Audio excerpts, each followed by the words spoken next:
Good morning. मैं Naveen Kumar Singh, director platform education centre private limited Patna. Reasoning की तैयारी एनटीपीसी सीबीटी 2 के लिए कैसे करें, ये एक महत्वपूर्ण प्रश्न है, क्योंकि आपको पता है कि अभी आपका एनटीपीसी सीबीटी 1 का आपका आंसर की जारी कर दिया गया है और स्टूडेंट को भी मालूम हो गया है कि अप्रोक्स हमारा रिजल्ट होगा या नहीं होगा। लेकिन अब जैसे ही आपकी रिजल्ट की संभावनाएं बढ़ेगी, तो निश्चित रूप से आगे आप सोचेंगे कि अब एनटीपीसी सीबीटी 2 के लिए हमारी तैयारी का रणनीति क्या होना चाहिए। उसी में रीजनिंग का एक अलग इंपॉर्टेंस है। रीजनिंग का 35 क्वेश्चन आपका 120 में से रहेंगे और 35 ये ऐसा पेपर है, स्कोरर सब्जेक्ट इसको माना जाता है कि अगर आपका कंसेप्ट क्लियर है तो 35 में 35 मार्क्स ला सकते हैं। 32, 33, 34, 35 यानी मैक्सिमम स्कोर यहाँ पर संभव है और यहीं पर आप मैक्सिमम स्कोर करके आपका ओवरऑल परफॉर्मेंस को बहुत ज्यादा ऊपर पहुंचा सकते हैं। तो इसी कड़ी में आज हमारे साथ एक्सपर्ट आपके गौरव गिरिराज सर हैं, रीजनिंग के एक्सपर्ट। और ये आपको प्रीवियस किस तरह का क्वेश्चन पूछा है 2015-16 में। कुल इसका जो मेंस लिया गया था, कुल 9 सीटिंग में मेन एग्जाम इसका हुआ था। तो क्वेश्चन की प्रकृति उसमें कैसी रही, कौन कौन टॉपिक से कितना क्वेश्चन पूछा गया, तो निश्चित रूप से ये एक बहुत इंपॉर्टेंट विषय है। और इसमें बहुत सारे ऐसे भी टॉपिक थे जिससे क्वेश्चन नहीं पूछा गया था, लेकिन इस बार में भी कि उससे भी क्वेश्चन पूछने की एक संभावनाएं बनेगी। तो इन्हीं छोटी छोटी बातों पर चर्चा करने के लिए कि 35 में 35 कैसे आप स्कोर करेंगे एनटीपीसी सीबीटी 2 के लिए, गौरव गिरिराज सर आज हमारे साथ हैं। तो निश्चित रूप से गौरव गिरिराज सर का ये बातें और ये जो अभी आपको समझाएंगे, हमको लगता है कि बहुत पसंद आएगा और इसका फायदा भी आप आगे आकर के आपको एनटीपीसी सीबीटी 2 में निश्चित रूप से मिलेगा। चलिए मिलिए आप गौरव गिरिराज सर से।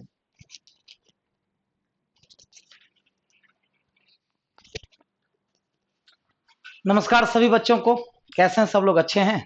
तो चलिए आज हम एक अहम मुद्दा पर बात करते हैं। जैसा कि नवीन सर ने बताया कि सीबीटी 1 के आंसर की सभी बच्चों के पास पहुंच चुका है। सारे बच्चे को पता है कि मेरा कितना मार्क्स आ रहा है, कितने निगेटिव हैं, क्या है। कट ऑफ के बारे में बहुत सारी चर्चाएं नवीन सर भी पिछले वीडियो में किए हैं। तो जो बच्चों ने नहीं देखा है, आप वो वीडियो जरूर देख लीजिए कि कट ऑफ के बारे में पूरा डिटेल नवीन सर ने पूरा जानकारी दे दिया गया है। और सारे बच्चे अभी सोच रहे हैं कि सीबीटी 2 के लिए क्या करें। बहुत सारे बच्चे का मैसेज भी आ रहा है कि सर सीबीटी 2 के लिए करना क्या है। तो सबसे पहले यह जानना होगा कि किसी भी चीज की तैयारी के लिए आपका प्रोटोकॉल क्या फॉलो करना है आपको। तो आपको पता है कि 70 क्वेश्चंस मैथ रीजनिंग के रहेंगे, 35 रीजनिंग, 35 मैथ, और बाकी के 50 क्वेश्चन में सारी चीजें रहेंगे। साइंस के लगभग तीनों पेपर, आर्ट्स के चारों पेपर, साथ में करंट अफेयर्स रहेगा। तो ये सारी चीजें आपको रहनी है। और आपको पता है कि सबसे ज्यादा स्कोरर सेक्शन जो होता है आपको मैथ और रीजनिंग होता है।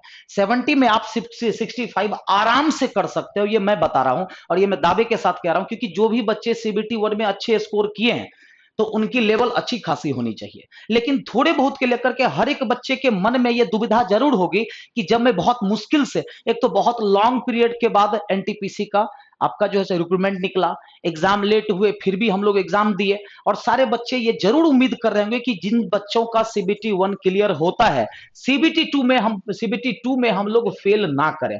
तो इसके लिए क्या किया जाए? तो मैं आपको बता देता हूं कि फोकस तो सारे चैप्टर्स करने हैं, क्योंकि कहा जाता है कि कोई भी एग्जाम पास करने के लिए सारे चैप्टर बैलेंस होने चाहिए। लेकिन फिर भी कैंडिडेट को यह सलाह दी जाती है कि जो भी आपका मैक्सिमम क्वेश्चन वाले यानी कि स्कोरर सेक्शन है, उसको आपको अटैक करना है और उस पर आपको फोकस करना है। तो मैं आज आपके सामने में लेकर के आया हूं रीजनिंग के लिए, जो पिछले 2016 से 17 का 16 की वैकेंसी थी, 17 में मेंस का एग्जाम हुआ था, उसमें किस किस चैप्टर से क्वेश्चन पूछे गए थे, मैं फुल्ली टोटल डिस्क्राइब करके मैं आपके सामने में लेकर के आया हूं। रीजनिंग एनालिसिस 2017 सीबीटी 2 में जो एग्जाम हुए हैं। अब उसके बाद मैं बताऊंगा कि तैयारी किस लेवल की होनी है। सीबीटी 2 जो 2017 में एग्जाम हुआ है, क्या उसी पैटर्न पे होगा या कुछ इस बार चेंजेस होने वाले, वो सारा कुछ मैं डिस्कस करने वाला हूं। तो जैसा कि आप देख सकते हैं, इंपॉर्टेंट चैप्टर को मैंने ऊपर रखा है। सीबीटी 2 2017 में जो रीजनिंग से क्वेश्चन पूछा गया है, कोडिंग डिकोडिंग्स आप देख सकते हैं, हर सेक्शन में 3 क्वेश्चन से ऊपर ही पूछा है। 3 क्वेश्चन, किसी में 5। ये आपका 17 तारीख के तीनों शिफ्ट का है, ये 18 तारीख के तीनों शिफ्ट का है। सर 19 तारीख को 3 शिफ्ट में एग्जाम हुए थे, 2 का। देखिए 2 का मैंने यहां पे नहीं लिखा, लेकिन सेम प्रोसेस 9th में भी, मतलब कि 8वें सेट में भी और 9वें सेट में भी हुआ। ठीक है, तो देख सकते हैं कि कोडिंग डिकोडिंग से 3 प्लस ही क्वेश्चन पूछा गया है। सीरीज से 4 4 5 5 क्वेश्चन पूछे हैं, किसी किसी शिफ्ट में 1 भी क्वेश्चन पूछा है, लेकिन मैक्सिमम देखा जाए तो 4 5 क्वेश्चन करके सीरीज से आए हैं। उसके बाद एनालॉजी चैप्टर जो है, एनालाइज करने वाले, उसमें क्या होता है कि वर्ड से भी क्वेश्चन पूछा है, नंबर से भी क्वेश्चन पूछा है, अल्फाबेट से भी क्वेश्चन पूछा है, ठीक है। इसमें से भी आप देख सकते हैं एनालॉजी से 4-4 क्वेश्चन, 5-5 क्वेश्चन, 3-3 क्वेश्चन करके पूछे हैं। उसके बाद आप आ जाते हैं ब्लड रिलेशन, बहुत ही अहम टॉपिक। हर सेक्शन में मुझे कम से कम 3 क्वेश्चन मिले हैं ब्लड रिलेशन से। ब्लड रिलेशन हो गया, ब्लड रिलेशन के बाद सिलोजिज्म से 2-2 क्वेश्चंस के आसपास लगभग रह रहे हैं। किसी शिफ्ट में सिलोजिज्म से क्वेश्चन नहीं था तो लॉजिकल ज्यादा था, अगर सिलोजिज्म कम पूछा है तो लॉजिकल ज्यादा पूछा है, और 2-2 क्वेश्चन आपका सिलोजिज्म से है। पजल को आप हल्के में नहीं ले सकते, क्योंकि सीबीटी 2 में पजल के क्वेश्चंस, पजल के अलग अलग कैटेगरी से, चाहे वो वेन डायग्राम का पजल हो या फिर डेज वाला पजल हो, क्लासिफिकेशन वाला पजल हो, सारा मिक्स क्वेश्चन। ऐसा नहीं कि इस शिफ्ट में अगर ब्लड रिलेशन पूछा है तो अगले शिफ्ट में अलग पजल पूछा है, और अच्छे लेवल का पजल पूछा है। तो पजल में आप देख सकते हैं, जैसे कि पहले शिफ्ट में तो पजल नहीं था, तो 3 सीटिंग था। अब पजल सीटिंग दोनों को अगर आप देखें तो पजल में 5 question, 2 question, 3 question, 4 question, 2 question, 2 question करके पूछा है। उसके बाद मैथमेटिकल ऑपरेशन, जो प्लस को माइनस, माइनस को डिवाइड किया जाता है, उससे लगभग 3-3 क्वेश्चन, 4-4 क्वेश्चन सबसे रहा है। उसके बाद डाटा सफिशिएंसी से 2-2 क्वेश्चन, 1-1 क्वेश्चन करके रहा है। उसके बाद लॉजिकल रीजनिंग से 2, किसी में 3, किसी में 2, किसी में 3, मतलब लॉजिकल रीजनिंग भी रहना है आपको 2 से 3 लॉजिकल रीजनिंग, जिसमें आप लोगों को बहुत दिक्कत होती है। वर्ड अरेंजमेंट मतलब कि अल्फाबेट, इसमें देखिए सिटिंग छूट गया है, ठीक है, सिटिंग शायद टाइपिंग मिस्टेक हो गई, सिटिंग से भी क्वेश्चन उतना ही पूछा है। लगभग आपको 1-2 शिफ्ट को छोड़ दें तो हर शिफ्ट में सिटिंग का भी क्वेश्चन था, ठीक है। उसके बाद अल्फाबेट से क्वेश्चंस कम पूछे गए हैं।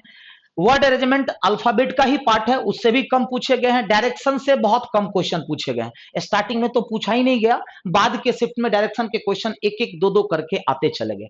कुछ और चैप्टर्स है आपके सामने में, जैसे कि रैंकिंग से भी क्वेश्चन पूछ रहा है। रैंकिंग में दोनों से, ग्रेटर स्मॉलर टाइप हो या नंबर रैंकिंग हो, दोनों से क्वेश्चंस आ रहे हैं। सिटिंग एजमेंट यहां पे है, छूटा नहीं है। सिटिंग एजमेंट्स आप देख सकते हैं, अब जैसे कि पजल पूछा है तो सिटिंग कम कर दिया है, लेकिन पजल नहीं था तो सिटिंग पूछा है, मतलब सिटिंग पजल आपको हर सेक्शन में 3 से 5 क्वेश्चन रह रहे हैं। डाटा सफिशिएंसी हर सेक्शन में रह रहा है, सिलोजिज्म, लॉजिकल रीजनिंग, ये सारे रह रहे हैं। उसके बाद कौन कौन से चैप्टर नहीं, इनइक्वालिटी एक जो ग्रुप डी में पूछना स्टार्ट किया, सीबीटी 2 में भी इनइक्वालिटी से क्वेश्चन था, भले ही एक शिफ्ट में था। उसके बाद नॉन वर्बल से क्वेश्चन मुझे नहीं मिले, नॉन वर्बल से एक भी क्वेश्चन सीबीटी 2 में मुझे नहीं मिला, ठीक है। ये बहुत ही आश्चर्य की बात है कि नॉन वर्बल के क्वेश्चंस रेलवे में ना होना, ये बड़ा ही शॉकिंग है। ये नॉन वर्बल के क्वेश्चन नहीं मिले, वेन डायग्राम का क्वेश्चन नहीं मिला, डाटा इंटरप्रिटेशन जो एक रहता है डायग्राम, ज्योमेट्रिक डायग्राम पर जो रहता है, नहीं रहता है, कितने खिलाड़ी ऐसे हैं जो नर्तक भी हैं और एक्टर भी हैं, उस टाइप के क्वेश्चंस नहीं मिले। कैलेंडर के क्वेश्चन नहीं मिले, हाँ क्लॉक के क्वेश्चन थे, कुछ कुछ क्वेश्चंस क्लॉक के थे, कैलेंडर से भी क्वेश्चन नहीं था, डाइस से भी क्वेश्चन नहीं था। तो ये तो एनालिसिस हो गया 2017 की। अब बात करते हैं कि सर हम लोगों को तो 2000, अभी आप लोग 2017 में नहीं है, अभी आप लोग 2021 में एंट्री कर चुके हैं, तो 2021 में एग्जाम होनी है, तो 5 साल का लगभग 4 से 5 साल के आसपास का गैप हो गया। सर ये 4-5 सालों में क्या लेवल यही रहेगा? अब बहुत सारे बच्चों के मन में यही सबसे बड़ा कंफ्यूजन है कि बहुत बच्चों ने देख भी लिया होगा कि 17 में क्वेश्चन कैसा रहा है, मार्केट में भी अवेलेबल है क्वेश्चन, नेट पर भी अवेलेबल है, लेकिन सर अब कैसे तैयारी करें? तो देखिए इस 4 से 5 साल में बहुत सारे उथल पुथल हुए हैं, आपका टॉपिक वाइज या जो भी, तो टॉपिक में भी अपग्रेड हुआ है। तो इस बार याद रखिएगा सीबीटी 2 में पुराना पैटर्न तो फॉलो होगा, और जो भी चैप्टर को पुराने में नहीं पूछा गया था पुराने में, इस बार वो जरूर डालेगा। तो सर हम लोगों को क्या मोनोपोली लेकर के चलना होगा, हम लोगों को कौन सी प्रोटोकॉल फॉलो करनी पड़ेगी, तो आप लोग ध्यान दीजिएगा।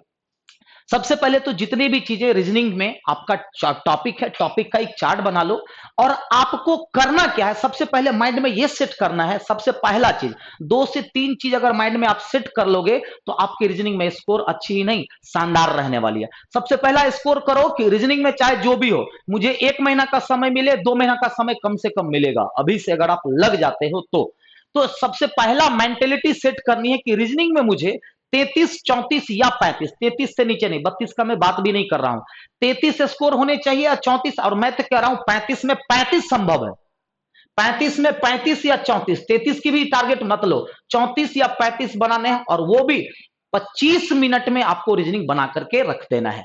आराम से होगा, मैं बताऊंगा कैसे होगा। ठीक है, 25 मिनट में रीजनिंग हो सके तो उससे भी कम, बहुत सारे बच्चे उससे कम में भी, बहुत सारे बच्चों में वो कैपेसिटी होती है कि 25 मिनट से भी कम समय में वो 35 रीजनिंग बना देगा। ठीक है, क्योंकि लेवल बहुत ज्यादा नहीं रहने वाला, लेवल को लेकर के आप मत घबराइएगा, लेकिन फिर भी अपना लेवल ऊपर रखना है, क्योंकि कोई भी बच्चा इस बार रिस्क नहीं लेना चाहेगा सीबीटी 2 में, एनी हाउ वो क्वालिफाई होना चाहेगा। तो रीजनिंग में आपको पहला चीज कि 34 या 35 का टारगेट करना, दूसरी चीजें कि टाइम कंट्रोल करना है आपको, क्योंकि रीजनिंग का टाइम बचा करके आपको मैथ में देना है, ताकि मैथ का भी स्कोर हम ऊपर लेके जाएं। ठीक है, और जो बचा हुआ समय रहेगा आपको उसमें आर्ट्स या साइंस पेपर में देना है।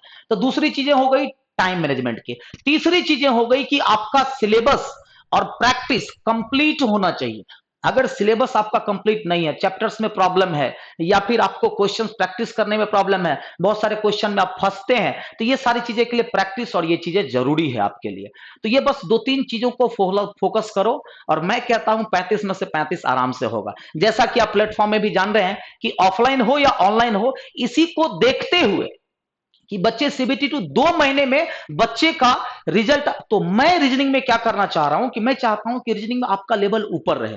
अगर कुछ एग्जाम में नया आ जाता है तो आपके लिए वो नया ना लगे। तो सबसे पहला चीज कि पुराने पैटर्न पर तैयारी नहीं करनी है, उसके लेवल का तैयारी करनी है, लेकिन जो चीजें पिछली बार नहीं थी तैयारी आपको उसको भी करना है। ऐसा नहीं कि नन वर्बल पीछे वाला नहीं पूछा तो नन वर्बल को आप छोड़ दीजिए, कैलेंडर नहीं पूछा तो आप छोड़ दीजिए, डायरेक्शन नहीं पूछा तो आप छोड़ दीजिए। जो सिलेबस होता है ना, आपको उसकी कंप्लीट तैयारी करनी है। ठीक है, तो उसके लिए मैं यहां पर ऑफलाइन में भी और ऑनलाइन में प्लेटफॉर्म के द्वारा स्टार्ट किया गया है चैप्टर वाइज। जैसे कि आप रीजनिंग का एग्जाम देना चाहते हो कि रीजनिंग आपका स्कोर अच्छा रहे, तो आप पर्सनली सब्जेक्ट में भी ले सकते हैं या कम्बो भी ले सकते हैं। ऑफलाइन में भी चल रहा है हमारा कि 24 तारीख से आपका स्टार्ट होना है, बाकी टाइम उनके लिए आप कॉल कर लेंगे या कमेंट सेक्शन में आप कमेंट करेंगे तो आपको टाइम वगैरह के बारे में इंफॉर्मेशन दे दी जाएगी। तो आपको मैंने एक टारगेट बनाया है कि बच्चे लोगों की तैयारी बेहतर करने के लिए ऑनलाइन हो या ऑफलाइन हो, दोनों मोड में मैंने एक हम लोगों ने एक प्लान बनाया है कि बच्चे टाइम पर आएंगे, 25 मिनट उसको रीजनिंग में टाइम दिया जाएगा। जैसे एग्जाम में इन्विजिलेटर घूमते हैं, आपको टाइम स्टार्ट हुआ तो टाइम स्टार्ट और स्टॉप तो स्टॉप, 25 मिनट में आपको रीजनिंग पूरा बना लेना है 35। उसके तुरंत बाद 2 या 5 मिनट के बाद आपको सारे 35 क्वेश्चंस का 1 घंटा डिस्कशन, और डिस्कशन ऐसा होगा कि अगर बच्चों को छोटे छोटे चैप्टर्स या कुछ चैप्टर्स में प्रॉब्लम भी हो तो ऐसा डिस्कशन होगा कि डिस्कशन में ही आपका चैप्टर का कंसेप्ट भी क्लियर हो जाए, वो भी बेहतर कंसेप्ट के साथ। तो सेम चीजें मैथ में भी फॉलो होगी और सेम चीजें आपको साइंस में भी फॉलो होगी। मैथ में आपको आधे घंटे का टाइम दिया जाएगा, आधे घंटे में 35 मैथ बनाने हैं आपको, और फिर 1 घंटा आपका डिस्कशन होगा। तो ये चीजें टाइम स्लॉट के ऑफलाइन में भी और ऑनलाइन वाले बच्चों को भी टाइम स्लॉट दिया रहेगा। आप ऐप खोलेंगे, ऐप पर टेस्ट देंगे, 25 मिनट में आपका वो टाइम खत्म हो जाएगा। उसके बाद रीजनिंग की डिस्कशन स्टार्ट होगी, फिर जैसे ही रीजनिंग का डिस्कशन हो गया फिर मैथ का टाइम स्टार्ट होगा 30 मिनट के बाद, फिर 1 घंटा वो। तो ये चीजें आप लोग करो, आपको मात्र 15 दिन में आप में इंप्रूवमेंट दिखने लगेगा। तो आपको क्या करना है, तो तैयारी आज के लेवल में करनी है। जैसा कि सीबीटी 1 में भी देख रहे होंगे बहुत सारे बच्चे ऑब्जेक्शन करने के लिए क्वेश्चन मेरे पास लेकर के आ रहे हैं, तो बहुत सारे बच्चे कंफ्यूजन, क्योंकि क्वेश्चंस का स्टैंडर्ड थोड़ा बढ़ा है। भले ही डायरेक्शन वहां भी पूछा था 17 में भी और इस बार भी पूछेगा, लेकिन डायरेक्शन के लेवल में अंतर होगा। ब्लड रिलेशन वहां भी पूछा था, यहां भी पूछेगा, लेकिन उसके लेवल में अंतर रहेगा। तो लेवल के लिए आप लोगों को तैयार रहना है, और इस बार तो झंडा गाड़ना है सीबीटी 2 में, क्योंकि आप लोग जानते हो बहुत उम्मीद लगाए हो आप लोग सीबीटी 2 से, और इस बार की उम्मीद पर खरे उतरना है और कामयाब होना है। अपने माता पिता के सपनों को साकार करनी है आपको, और आप में वो हिम्मत है, आप में वो हिम्मत है कि आप ही कर सकते हैं, दूसरा कोई नहीं कर सकता है। आप अपने आप को पहचानिए कि आप में कितना सुपर पावर है, बस उसको अच्छे दिशा में लेके जाना है, अच्छे गाइडलाइन में लेके जाना है, अच्छे जगह से आपको प्रैक्टिस करनी है और अच्छे से पढ़ाई करनी है। 2 महीना बहुत है आपके पास, 2 महीना में आप खुद को बेहतर कर। याद रखना कि इस एग्जाम में एक एक मार्क्स वैल्यूबल होगा और एक एक सेकंड वैल्यूबल होगी। मैं सेकंड की बात कर रहा हूं क्योंकि सारे बच्चे आपका कंपटीटर वही बच्चे हैं जो सीबीटी 1 क्वालिफाई करके गए। फ्रेशर एक भी बच्चा नहीं मिलेगा कंपटीटर, मतलब आपके सारे कंपटीटर में एक लेवल है। अगर आपको लगता है कि सीबीटी 2 बहुत आसान होने वाला है तो सारे बच्चे तो यही ना सोच रहे होंगे, कोई भी फ्रेशर तो आपका कंपटीटर नहीं है। आपके जितने भी कंपटीटर हैं सब वही सोच रहे हैं जो आप सोच रहे हैं।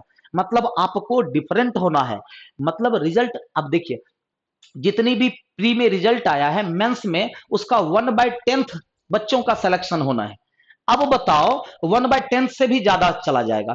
अब बताओ सारे के सारे बच्चे लेवल के, तो जब तक आप भीड़ से अलग नहीं होंगे तब तक आपका रिजल्ट में परेशानी हो सकती है। तो क्या आप लोग रिस्क लेने के लिए तैयार हो? नहीं ना। इस बार चाहते हो कि कंफर्म सीबीटी 2 एग्जाम में बैठे, सीबीटी 2 में, और हमारा रिजल्ट पक्का हो। तो आप बस अभी प्रैक्टिस पर ध्यान दो। अगर जिन बच्चों को चैप्टर्स में ज्यादा प्रॉब्लम है, आप टारगेट बैच या क्रैश कोर्स ज्वाइन कर लो, ताकि 2 महीने में आराम से पढ़ भी लो और प्रैक्टिस भी। तो जो बच्चे टारगेट, प्रैक्टिस तो किसी को भी नहीं छोड़नी है। अब एक चीज और सबसे बड़ी बात मैं बताने वाला हूं कि जो भी बच्चे, अब बहुत सारे ऐसे कॉमन बच्चे हैं कि सर मुझे सीबीटी 2 भी देना है और सर ग्रुप डी को भी देखना है। बहुत बड़ी दुविधा है कि सर दोनों चीजों को मैं चाहता हूं साथ में देखने का। एक बात बताओ, 30 क्वेश्चन आपका ग्रुप डी में भी रहेगा, रीजनिंग हो या मैथ हो। अगर आप 35 क्वेश्चन पे प्रैक्टिस करते जाते हैं तो क्या आपको नहीं लगता है कि यही प्रैक्टिस आपको ग्रुप डी में भी फायदा करेगा? तो ये कोई भी बच्चे ना सोचे कि मैं सीबीटी 2 के लिए चर्चा कर रहा हूं तो ग्रुप डी वाले बच्चों को ये फायदा नहीं करेगा। 100% बेनिफिशियल रहेगा, ये चीज आप मान करके चलो। मतलब एक पंथ दो काज, एक प्रैक्टिस पे आप दोनों काम कर सकते हैं। तो बच्चे लोग ये 2 महीना मात्र, मैं आपको रिजल्ट का एक मूल मंत्र में बता दूं, आपके पास 2 महीने के आसपास का समय है। चाहे ग्रुप डी वाले बच्चे भी हो या सीबीटी 2 वाले बच्चे भी हो, समय आपके पास ज्यादा नहीं। ऐसा है कि आपके पास 5 या 6 महीने है, नहीं है। तो आपको क्या करना पड़ेगा ना, महीने को काउंट मत करो, सप्ताह को काउंट मत करो, टारगेट करो डे को, कि आपका एक भी दिन बर्बाद ना हो। एक एक दिन को टारगेट करो कि आज के दिन से आप खुश हैं कि नहीं है। बस इतना डिसाइड करो कि आज का जो आपका दिनचर्या रहा, आप अपने रिजल्ट के लिए आपने आज क्या किया। ये दूसरा पॉइंट कि क्या आप इससे बेहतर कर सकते हैं। अगर आप इससे बेहतर कर सकते हैं तो अगले दिन वो एफर्ट लगाओ, तीसरे दिन उससे भी बेहतर कर सकते हैं वो एफर्ट लगाओ। 2 महीना आपको ना कम से कम जो है सो 1 साल लगने लगेगा। 2 महीने में 1 साल की पढ़ाई करने का मूल मंत्र यही होता है कि आप हर एक दिन को काउंट करो और डेली अपने आप में एनालाइज करो कि आप खुश हैं कि नहीं आज से। क्या आज को और बेहतर बनाया जा सकता था? क्या आज आप 1 घंटा और टाइम निकाल सकते थे अपने के लिए?